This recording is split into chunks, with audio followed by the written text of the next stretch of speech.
Hello, I'm Sharon Chen, and welcome back to the Lawrence Berkeley National Laboratory's instructional video course on laboratory testing of cookstoves. In this video, we'll discuss how to set up a filter weighing lab and how to develop measurement procedures for accurately characterizing filter weights. After watching this video, you'll be able to 1. Select the right equipment for your laboratory. 2. Set up filter weighing equipment for best results. 3. Accurately weigh filters. And 4. Design a process to organize both your physical filters and data so that your results are dependable. Before you begin building your filter weighing lab, consider the range of filter loadings you expect to observe in your tests. As discussed in a previous video, this will depend on what types of cookstoves you test and the flow rate through your gravimetric system. An order of magnitude estimate of the expected filter loading will guide you in tailoring the specifications of your equipment. In our lab, when testing a high-emission 3-stone fire, filter loadings can be as high as several milligrams. However, when testing charcoal stoves, we expect to collect just 100 micrograms of particles. The ISO recommends purchasing an analytical balance with accuracy and precision no worse than 10% of the minimum expected filter loading.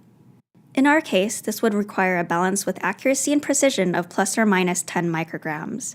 The ISO also recommends that the balance have accuracy and precision of 50 micrograms, but in accordance with the 10% guideline, a balance with these specifications could only be used to measure filters with a minimum loading of 500 micrograms. There are several filter materials available. Each of these filter materials come in common diameter ranges between 37 and 100 millimeters. The most popular materials are glass fiber, quartz fiber, and PTFE, which is also known as Teflon. In our lab, we use PTFE filters for their ease of handling, reduced sampling artifacts such as gas sorption, and relative weight stability when subjected to humidity changes. However, the expensive nature of these filters may make them cost-prohibitive for many labs. Glass fiber and quartz fiber filters both provide lower-cost options. However, both are prone to shedding fibers. Glass fiber filters are also prone to positive sampling artifacts as they tend to sorb gases, and quartz filters are prone to absorbing water vapor and are thus sensitive to differences in relative humidity. In our experience with using quartz fiber filters, weight instability due to shedding of fibers and relative humidity changes makes them useful only for larger filter loadings, on the order of milligrams. For smaller filter loadings, several hundreds of micrograms, we prefer to use PTFE filters. The minimum detection range of a setup is usually governed by a combination of the accuracy and precision of the balance and the weight stability of the chosen filter media.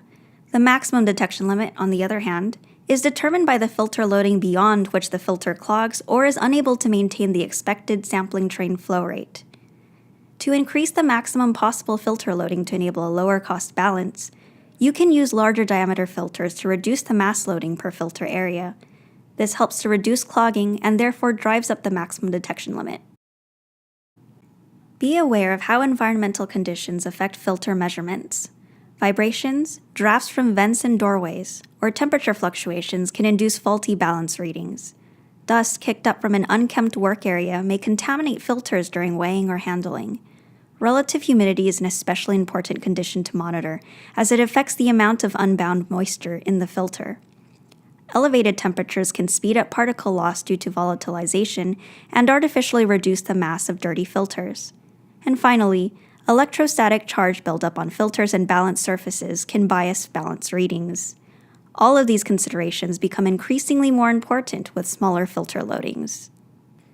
To provide for a clean and controlled workspace, we recommend that you physically separate all filter weighing activities from the main cookstove testing area, ideally in a separate room.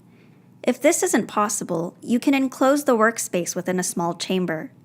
Climate control in the workspace should be able to maintain a consistent temperature and relative humidity as required by the balance. Where electrostatic buildup is a concern, some or all of the following control strategies may be helpful: grounding your equipment, controlling relative humidity, and implementation of commercially available static neutralizers. Common indicators of static buildup problems include noisy or drifting balance readings that fail to stabilize, and weight measurements that are inconsistent or otherwise anomalous.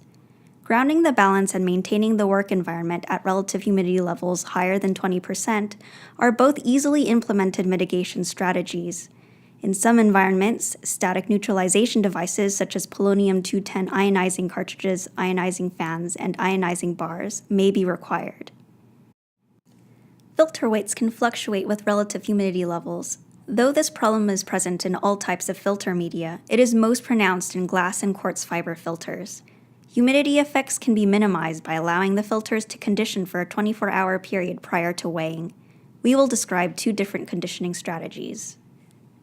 The first is based on the procedure described in the United States Environmental Protection Agency's Test Method 5G. This is the option that is recommended in the ISO protocol. In this strategy, filter weights are measured only after all absorbed water has evaporated.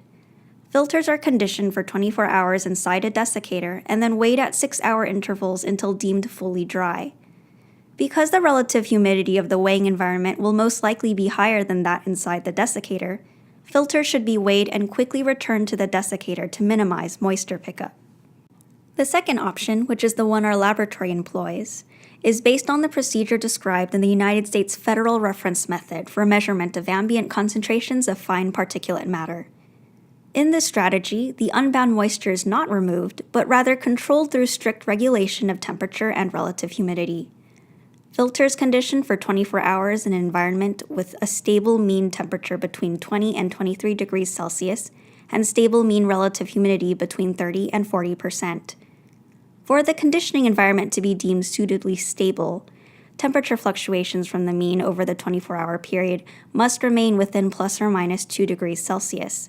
Similarly, relative humidity fluctuations must remain within plus or minus 5%.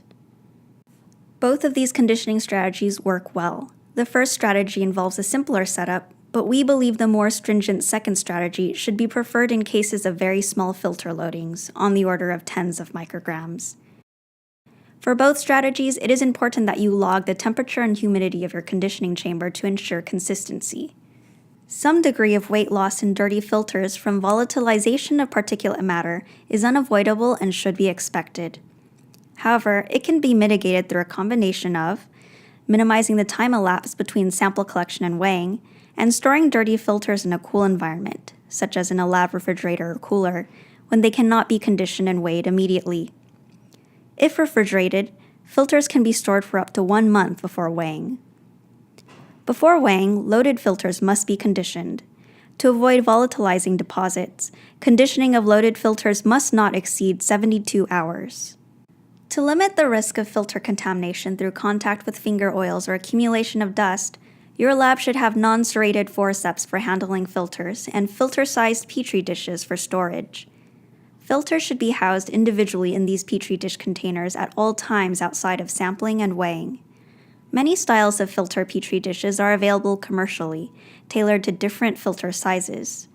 In our lab, we label each dish with the serial number of the filter, and we use this serial number to track the pre- and post-test mass of each filter. To reinforce all the concepts we have discussed in this video, I will briefly walk through the filter weighing measurement protocol employed by our lab. It consists of the following 6 steps. 1. Filter procurement and inspection. 2. Pre-test weighing. 3. Testing. 4. Storage and transport. 5. Post-test weighing. And 6. Filter archival. Our lab purchases more filters than are necessary for a testing campaign to account for some filters failing quality control assessments. When we inspect filters, we make sure to remove any loose bits of fiber or chaff and discard those that exhibit defects like holes. Those that pass inspection are then loaded individually into petri dishes and labeled. A week or so before testing, we condition and pre-weigh filters.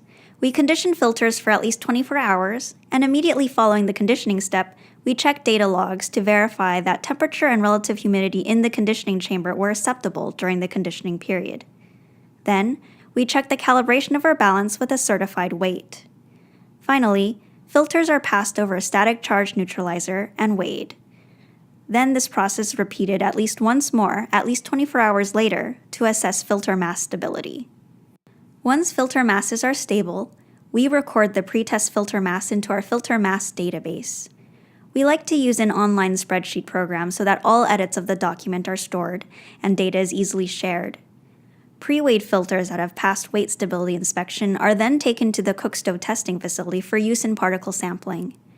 Immediately following a test, we seal filters inside their Petri dishes and store them in a lab refrigerator for no more than 30 days. Filters are weighed as soon as possible, pending staff availability. Dirty filters are removed from cold storage, then conditioned and weighed as they were in the pre-test weighing process. Once the final mass of the filter is determined, the post-test mass is recorded and stored in our database. Finally, once filters have been fully processed, they are sealed and archived inside a lab refrigerator as space allows.